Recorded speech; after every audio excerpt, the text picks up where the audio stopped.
Assalamualaikum warahmatullahi wabarakatuh. Salam sejahtera untuk kita semua. Apa kabarnya rekan-rekan mahasiswa-mahasiswi Universitas Dian Nusantara? Kita berjumpa kembali di mata kuliah Leadership Kepemimpinan di pertemuan yang ketiga. Tidak terasa kita sudah memasuki pertemuan yang ketiga. Mudah-mudahan Allah SWT Tuhan Yang Maha Esa memberikan kita keberkahan kesehatan sehingga kita bisa menyelesaikan mata kuliah ini dengan sukses dan lancar. Rekan-rekan semuanya, sebelum kita memulai proses belajar mengajar ini, langkah baiknya sama-sama kita berdoa agar proses belajar mengajar ini berjalan dengan sukses dan lancar. Berdoa menurut keyakinan dan kepercayaan masing-masing. Berdoa dimulai.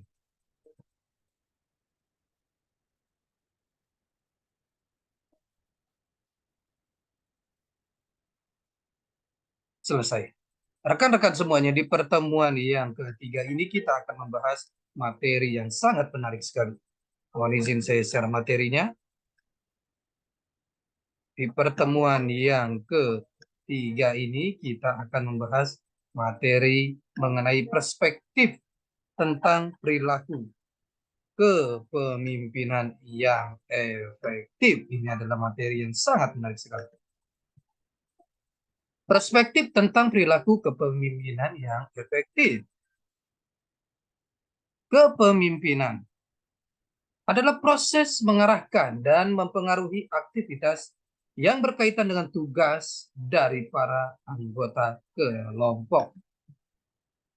Ada 3 implikasi penting dari definisi tersebut. 1, kepemimpinan harus melibatkan orang lain atau bawahan. 2, kepemimpinan yang mencakup distribusi kekuasaan yang tidak sama di antara pemimpin dan anggota kelompok. 3, kepemimpinan adalah kemampuan untuk menggunakan berbagai bentuk kekuasaan yang mempengaruhi perilaku bawahan melalui sejumlah cara. Pendekatan studi kepemimpinan. 1, pendekatan sifat. 2, pendekatan perilaku kepemimpinan. 3, pendekatan situasional atau kontingensi. Pendekatan sifat. Pendekatan ini memandang kepemimpinan sebagai suatu kombinasi sifat-sifat yang tampak.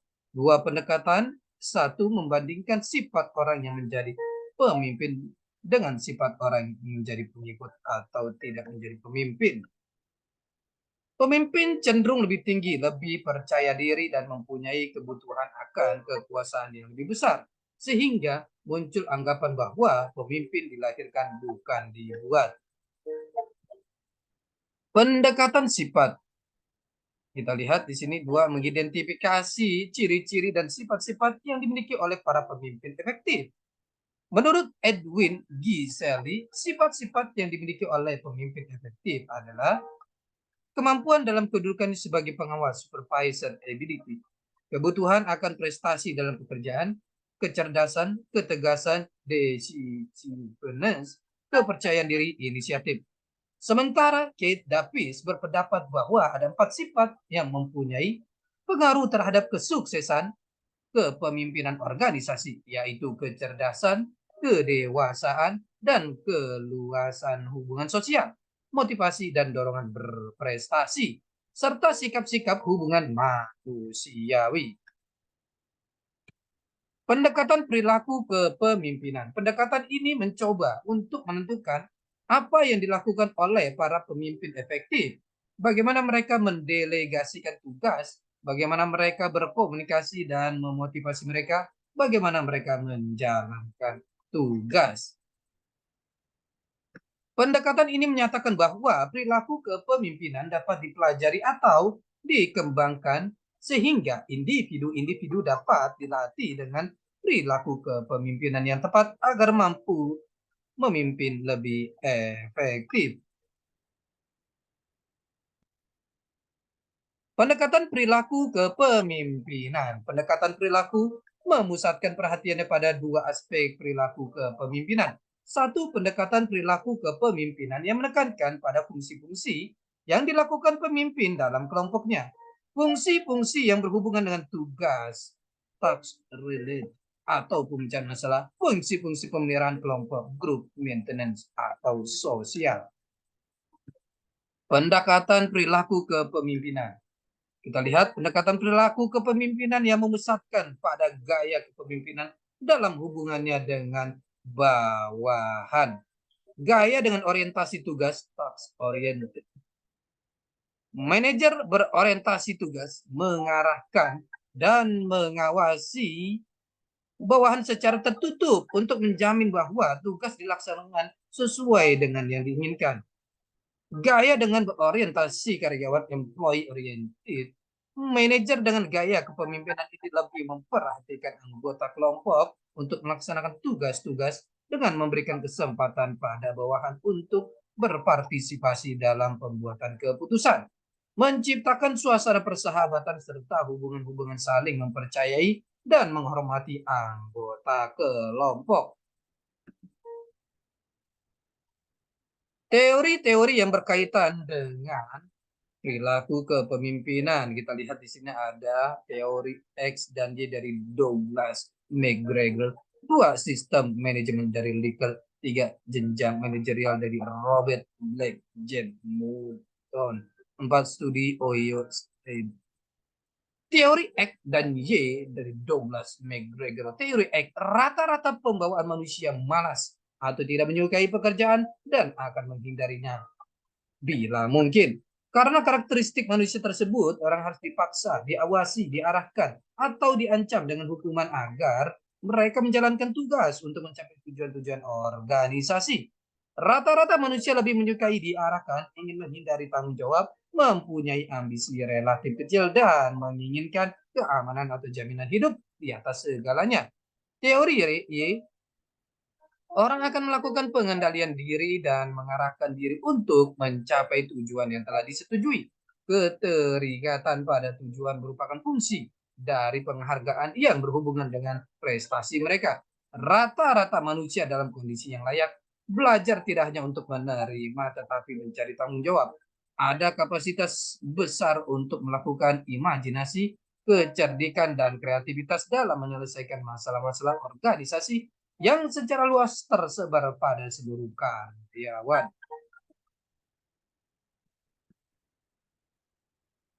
Sistem manajemen Likert. Kita lihat sistem 1, manajer membuat semua keputusan yang berhubungan dengan kerja dan memerintahkan para bawahan untuk melaksanakan standar dan metode pelaksanaan juga secara kaku ditetapkan oleh manajer.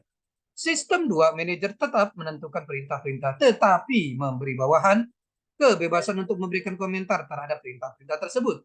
Bawahan juga diberi berbagai fleksibilitas untuk melaksanakan tugas-tugas mereka dalam batas-batas dan prosedur-prosedur yang ditetapkan.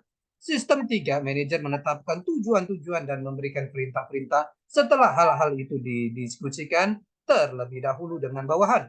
Bawahan dapat membuat keputusan-keputusan mereka sendiri tentang cara pelaksanaan tugas. Penghargaan lebih digunakan untuk memotivasi bawahan daripada ancaman hukuman. Sistem 4, tujuan-tujuan ditetapkan dan keputusan-keputusan kerja dibuat oleh kelompok. Bila manajer secara formal yang membuat keputusan, mereka melakukan setelah mempertimbangkan saran-saran dan pendapat-pendapat dari para anggota. Kita lihat di sini J. Moulton. Kita lihat manajemen santai. Perhatian sepenuhnya pada kebutuhan-kebutuhan karyawan bagi pemuasan hubungan-hubungan yang mengarahkan ke suatu suasana persahabatan dan kecepatan kerja yang menyenangkan dalam organisasi. Manajemen tim penyelesaian pekerjaan adalah dari dedikasi karyawan saling bergantung melalui suatu rancangan umum dan tujuan organisasi yang mengarahkan untuk hubungan.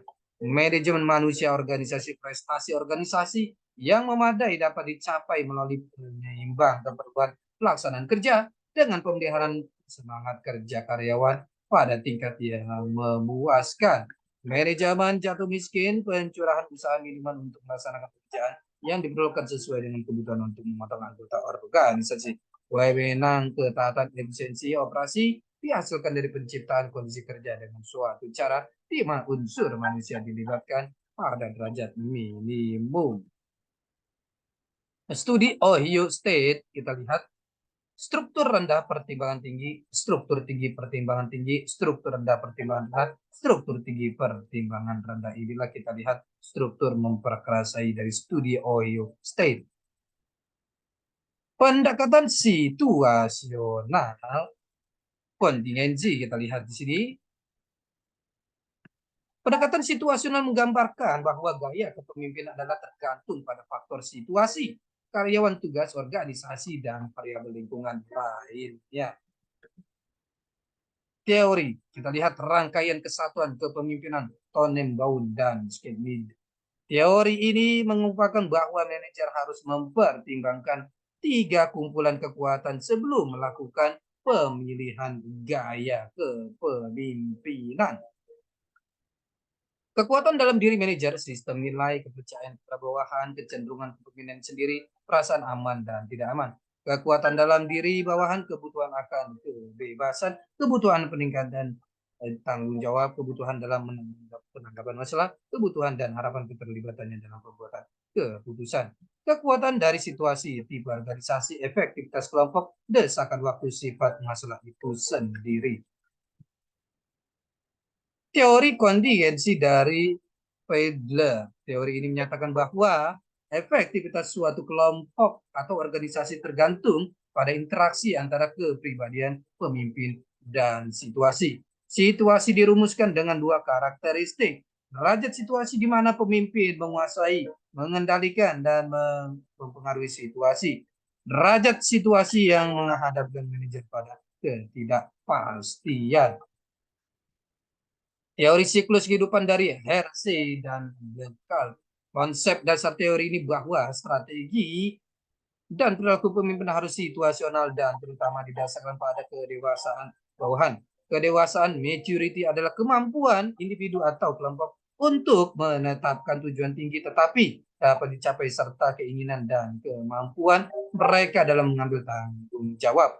Variabel ini merupakan hasil dari pendidikan dan atau pengalaman. Perilaku tugas adalah tingkat di mana pemimpin cenderung untuk mengorganisasikan dan menentukan peranan para bawahan. Rekan-rekan semuanya, ini adalah pertemuan kita yang ketiga. Kita akan berjumpa di pertemuan-pertemuan selanjutnya. Tetap semangat belajar untuk mencapai kesuksesan. Salam sehat selalu. Assalamualaikum warahmatullahi wabarakatuh.